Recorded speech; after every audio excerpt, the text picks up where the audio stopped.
இருபால் உறுப்போடு பிறக்கக்கூடிய அடலா தன்னுடைய வாழ்க்கையை ஆணாக வாழணுமா இல்லை பெண்ணாக வாழணுமான்னு மிகப்பெரிய மனக்குழப்பத்துக்கு உள்ளாகிறாங்க. இதில் இருந்து எப்படி மீண்டு வராங்க, தான் வாழ்க்கையை எப்படி வாழ்கிறாங்க அப்படிங்கிறது தான் இந்த படம். 1972 ஸ்பானிஷில் வந்த ஒரு ட்ராமாவை மையப்படுத்தி எடுக்கப்பட்டது தான் இந்த படம். My dearest சானோரிட்டா.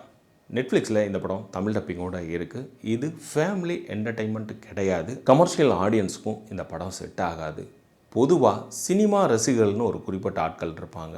அவங்களுக்கு மட்டுமே இந்த மாதிரியான கதைகள் எல்லாமே பிடிக்கும். பெர்னாண்டோஸ் கோன்சிலா மொனியாஸ் இந்த படத்தை டைரக்ஷன் பண்ணியிருந்திருக்காங்க. அடலா கேரக்டரை எலிசபெத் மார்டினஸ் சிறப்பாகவே செய்திருந்திருக்காங்க. இந்த படத்தினுடைய கதைக்கு போகிறதுக்கு முன்னாடி நம்ம சேனலை சப்ஸ்கிரைப் பண்ணுங்கள். கதை இதோ. அடலா மாதிரியான இருக்கக்கூடிய நபர்களை நீங்கள் எல்லா இடங்கள்லையும் பார்த்துருந்துருக்கலாம். உங்கள் வீடு பகுதிகளாகட்டும், இல்லை பஸ் ஸ்டாப்லே ஆகட்டும், இல்லை வேலை செய்யக்கூடிய இடங்களாகட்டும், இல்லை மற்றவர்கள் சொல்லி ஆகட்டும், பத்திரிகை ஆகட்டும், டெலிவிஷன் ஆகட்டும், ஏதோ ஒரு வடிவத்தில் நீங்கள் இவங்களை சந்திச்சுருந்துருக்கலாம். படம் 90 காலகட்டத்தில் ஆரம்பிக்குது.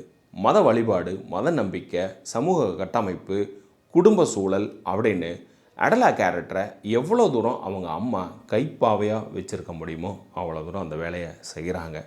ஒரு மருத்துவ பரிசோதனைக்கு போகிறப்ப ஒரு குட்டு ஒன்று வெளிப்படுது. டாக்டர் விளக்கமாக ஒரு உரையை ஒன்று கொடுக்குறாரு. அங்கே இருந்து கோவப்படக்கூடிய அடலா தன் வீட்டை விட்டு வெளியேறுறாங்க. அடலா தன்னை ஏடிங்கிற நேமில் குறிப்பிட்டு அடையாளத்தவே மாற்றிக்கிறாங்க. அங்கே ஒரு பெண்மணியை சந்திக்க அவங்களும் தன் வாழ்க்கையோட ரகசியத்தை வெளியிடுறாங்க.